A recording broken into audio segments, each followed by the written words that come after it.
اللہ سبحانہ و تعالیٰ نے ایمان والے کو اپنا ذکر کثرت سے کرنے کا حکم دیا ہے۔ آپ اٹھائیں نا سورہ احزاب، اور سورہ احزاب میں آپ پڑھیں، اللہ رب العالمین فرماتا ہے یا ایھا الذین آمنوا اذکروا اللہ ذکرا کثیرا، اے ایمان والو تم اللہ کا ذکر کرو، ذکرا کثیرا، کثرت سے اللہ کا ذکر کرو۔ اس کے بعد اللہ رب العالمین نے کہا وسبحوہ بکرۃ واصیلا، اور صبح اور شام اللہ کی تسبیح بیان کرو۔ آپ دیکھیں گے اس آیت کریمہ کے اندر اللہ رب العالمین نے ذکراً کثیرا یعنی کثرت سے اپنا ذکر کرنے کا حکم دیا ہے۔ اور ذکر کا مطلب یہ نہیں ہے کہ آپ کسی وقت کو متعین کر لیں اور اس وقت بیٹھ کر کے اور اللہ کا ذکر کریں پھر فارغ ہو جائیں،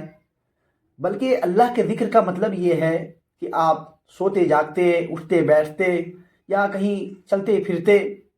آپ اللہ کا ذکر کریں، اور اللہ کے ذکر سے اپنی زبان کو ہمیشہ تر رکھنی چاہیے۔ عبداللہ بن بسر رضی اللہ عنہ بیان کرتے ہیں کہ اللہ کے نبی صلی اللہ علیہ وسلم کے پاس ایک شخص آتا ہے اور آنے کے بعد کہتا ہے کہ ان شرائع الاسلامی، کہ اسلام کے احکام میری کمزوری کی وجہ سے مجھ پر غالب آ گئی ہے، قد کثرت علیہ،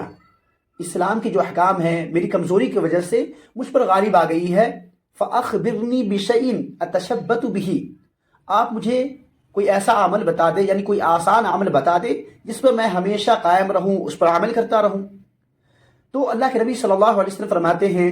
کہ لا یزال لسانک رطبا من ذکر اللہ، لا یزال لسانک رطبا من ذکر اللہ، یعنی تم اپنی زبان کو ہمیشہ اللہ کے ذکر سے تر رکھو۔ اور اللہ کے نبی صلی اللہ علیہ وسلم کے بارے میں اما عائشہ صدیقہ رضی اللہ عنہ بیان کرتی ہیں، کہتی ہیں کہ اللہ کے نبی صلی اللہ علیہ وسلم اللہ کو ہمیشہ یاد رکھتے تھے، اس لیے اگر آپ بھی اللہ کو یاد رکھتے ہیں، اللہ نے قرآن کے اندر کہا نا فاذکرونی اذکرکم، اگر آپ اللہ کو یاد رکھتے ہیں تو اللہ رب العالمین آپ کو یاد رکھے گا۔ تو اس رمضان کے مبارک مہینے کے اندر آپ اللہ کا ذکر کثرت سے کریں۔ عام دنوں میں بھی حکم ہے کہ آپ عام دنوں میں بھی اللہ کا ذکر کریں، لیکن اس رمضان کے مبارک مہینے میں خاص طور پر آپ اللہ کا ذکر کریں۔ آپ چلتے پھرتے، اٹھتے بیٹھتے، کاروبار میں مشغول ہیں، اس وقت آپ جب چاہیں تب اللہ کا ذکر کر سکتے ہیں، اور اس مبارک مہینے میں خصوصی طور پر آپ اللہ کا ذکر کریں۔